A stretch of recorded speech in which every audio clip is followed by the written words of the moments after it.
Welcome to Roopa's kitchen. ഇന്നത്തെ നമ്മുടെ special എന്ന് വെച്ചാൽ മാമ്പഴം കൊണ്ട് അടിപൊളിയായിട്ടുള്ള ഒരു ഡിഷാണ് ഉണ്ടാക്കിയത്.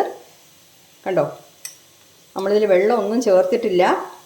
അതുകൊണ്ട് ഇത് 2-3 ദിവസം നമ്മൾ വച്ചിരുന്നാൽ കേടാകാതെ തന്നെ ഇരിക്കും. ചപ്പാത്തിയിൽ സ്പ്രെഡ് ചെയ്തിട്ട് നമുക്ക് അങ്ങനെ കഴിക്കാം, അതേപോലെ ചോറിൻ്റെ കൂടെ കഴിക്കാം. അതിനൊക്കെ നല്ലൊരു കോമ്പിനേഷനാണ് കേട്ടോ. ഇതിൽ മധുരമുണ്ട്, പുളിപ്പുണ്ട്, ഉപ്പുണ്ട്, എല്ലാം ഉണ്ട്. പിന്നെ നമ്മൾ വെളുത്തുള്ളി മല്ലിയിലൊക്കെ ചേർത്തുകൊണ്ട് അതിൻ്റെ ഒരു ടേസ്റ്റും ഉണ്ട് കേട്ടോ. വളരെ എളുപ്പമാണ് ചെയ്യാനുമായിട്ട്. ഇപ്രാവശ്യം നമുക്ക് മാങ്ങയൊക്കെ ധാരാളം കിട്ടുന്ന ഒരു സീസണാണ് കേട്ടോ. അപ്പോൾ എല്ലാ വീടുകളിലും മാവൊക്കെ ശരിക്കും പൂത്ത് വയ്ക്കുന്നത് ഞാൻ കാണുന്നുണ്ട്. അപ്പം മാങ്ങ ഒരുപാടൊക്കെ ഉള്ള വീടുകളിൽ അവരെങ്ങനെ മാങ്ങ ചിലവഴിക്കാമെന്ന് പറഞ്ഞിട്ട് ഭയങ്കര കൺഫ്യൂഷനായിരിക്കും. അപ്പോൾ നമ്മൾ ഓരോന്നും ഇപ്പോൾ പുളിശ്ശേരി ഉണ്ടാക്കും, അതുപോലെ പച്ചടി ഉണ്ടാക്കും, ഇങ്ങനെ പല രീതിയിൽ ഉണ്ടാക്കി. പിന്നെ ചോറിൻ്റെ കൂടെ കട്ട് ചെയ്ത് വെച്ച് കഴിക്കും ചിലർ, അവർക്ക് ഇഷ്ടമായിരിക്കും, അങ്ങനെയൊക്കെ ചെയ്യും. അപ്പോൾ ഇത് ഒന്ന് ട്രൈ ചെയ്ത് നിങ്ങൾ നോക്കണം കേട്ടോ. തീർച്ചയായിട്ടും വളരെ എളുപ്പത്തിൽ തന്നെ റെഡിയാക്കാൻ പറ്റും. അപ്പോൾ ഈ വീഡിയോ ഫുള്ളായിട്ട് കണ്ടിട്ട് നിങ്ങൾ അതിൻ്റെ ഫീഡ്ബാക്ക് അറിയിക്കണം. അത് എങ്ങനെ ചെയ്യണം എന്നുള്ളത് നമുക്ക് നോക്കാം. അപ്പോൾ നമ്മൾ ചില മാങ്ങയൊക്കെ വാങ്ങിക്കുമ്പോൾ ചെറിയൊരു പുളിപ്പും മധുരമൊക്കെ കാണും. അപ്പോൾ കഴിക്കാനായിട്ട് കുറച്ച് ബുദ്ധിമുട്ടായിരിക്കും. പക്ഷേ ഇത് മാങ്ങ വലിയ പുളിപ്പൊന്നുമില്ല ഞാൻ ഉപയോഗിച്ചത്.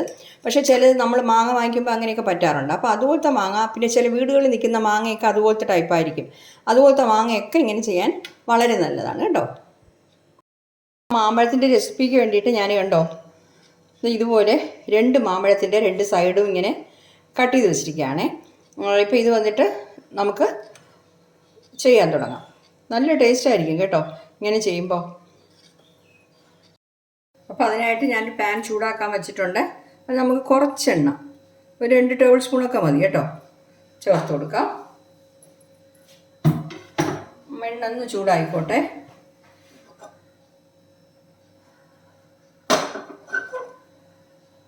നമ്മുടെ എണ്ണ ചൂടായിട്ടുണ്ട്. നമ്മുടെ മാങ്ങയുടെ പീസസ് എടുത്ത് വെച്ചിട്ടുണ്ടല്ലോ, ഇതൊന്ന് ഇട്ട് കൊടുക്കാം.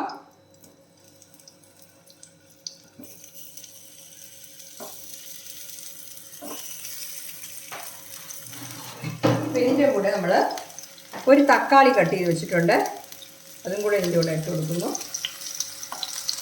ഫ്ലെയിം വന്നിട്ട് മീഡിയത്തിൽ വെച്ചിരുന്നാൽ മതി കേട്ടോ. ഒരു തക്കാളിയാണ്, സാമാന്യ വലിപ്പമുള്ള ഒരു തക്കാളി. ഇത് വന്നിട്ട് 2 പച്ചമുളക്, പിന്നെ വന്നിട്ട് ഒരു 2-3 അല്ലി. വലിയ അല്ലി ആയതുകൊണ്ട് 2-3 അല്ലി മതി, ചെറുതാണെങ്കിൽ 4 അല്ലി വരെ ആകാം. അതും കൂടെ ഇട്ടിട്ടുണ്ട്. ഇനിയിപ്പോൾ നമ്മൾ ഫ്ലെയിം കുറച്ച് വെച്ചിട്ട് ഇതൊന്ന് ചെറുതായിട്ട് വഴണ്ടിടണം. നമുക്ക് അതിൻ്റെ പച്ചയൊന്ന് മാറി കിട്ടിയാൽ മതി. ഓക്കെ, ഇതൊന്ന് തിരിച്ചിട്ട് കൊടുക്കാം. പഴമല്ലേ, അത് കാരണം നമുക്ക് പെട്ടെന്ന് തന്നെ അത് റെഡിയായി കിട്ടും.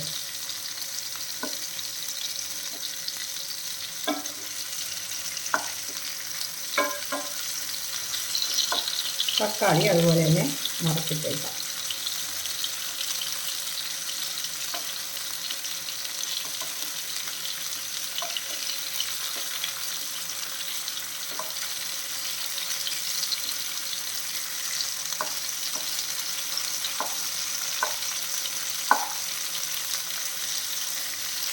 ഇതിൻ്റെ സൈഡും ഒന്ന് വഴറ്റി കിട്ടണം, അത്രയേ ഉള്ളൂ കേട്ടോ.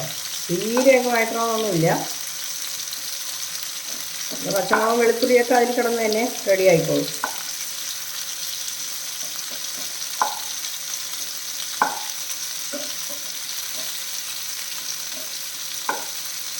ഞാൻ മീഡിയം ഫ്ലെയിമിൽ വെച്ചിരിക്കുകയാണ്.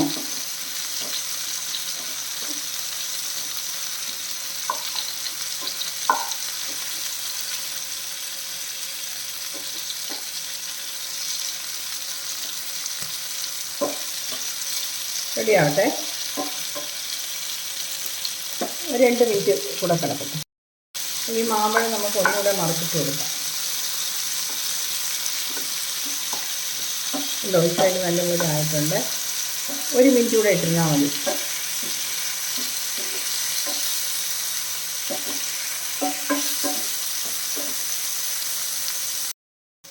അപ്പോൾ ഇത് റെഡി ആയിട്ടുണ്ട്. ഞാൻ ഫ്ലെയിം ഓഫ് ചെയ്യുന്നേ. അപ്പോൾ നമ്മൾ ഈ വഴറ്റിയതൊക്കെ തണുത്തിട്ടുണ്ട് കേട്ടോ. ഞാനിപ്പോൾ അതിനായിട്ടൊരു ചോപ്പർ എടുത്തിട്ടുണ്ട്. ചോപ്പർ ഇല്ലെങ്കിൽ ഒരു പ്രശ്നവുമില്ല. മിക്സിയുടെ നമ്മുടെ ഈ ജാറിലിട്ടിട്ട് പൾസ് മോഡിലിട്ട് ഒന്ന് ഫൈൻ പേസ്റ്റായിട്ട് അരയ്ക്കേണ്ട. അതുകൊണ്ടാണ് ഇങ്ങനെ പറയുന്നത്. മിക്സിയിലിട്ട് അരയ്ക്കാൻ കുഴപ്പമൊന്നുമില്ല, കുറച്ച് നല്ല മഷി പോലെ അങ്ങ് അരഞ്ഞു പോകും. അതുകൊണ്ടാണ് അങ്ങനെ പറയുന്നത്, വേറെ ഒന്നുമല്ല. ഇപ്പം ഇതുപോലെ ചോപ്പർ ഇല്ലാത്തവരാണെങ്കിൽ ഒരു പ്രശ്നവുമില്ല, അപ്പോൾ ഇതിനകത്തുള്ള ഈ മാങ്ങ ഉണ്ടല്ലോ, ഇതിനകത്ത് ഇരുന്ന് തോട് മാറ്റിയിട്ട് നമുക്കിതിനകത്തുള്ള ഇത് മാത്രം എടുക്കാം. കണ്ടോ?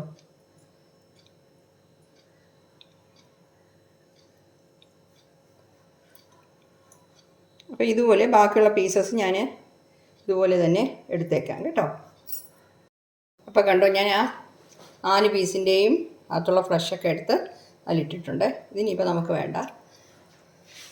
ഇനിയിപ്പോൾ അടുത്തതിൽ നമ്മൾ എടുത്ത് വെച്ചിരിക്കുന്ന തക്കാളി ഉണ്ടല്ലോ, തക്കാളിയൊക്കെ ഇട്ട് കൊടുക്കാം. തക്കാളി, പച്ചമുളക്, അതുപോലെ വെളുത്തുള്ളി, ഇതെല്ലാം കൂടെ ഇടുകയാണ് കേട്ടോ.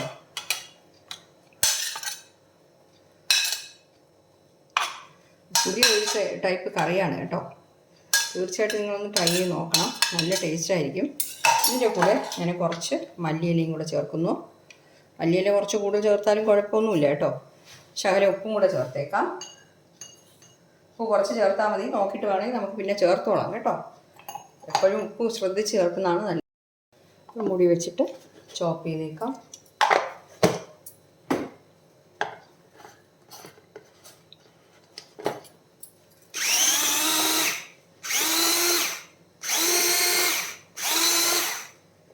അപ്പോൾ ഞാനത് ചോപ്പ് ചെയ്തിട്ടുണ്ട്, മതി. ഇതൊരു ഡിഷിലോട്ട് മാറ്റാം.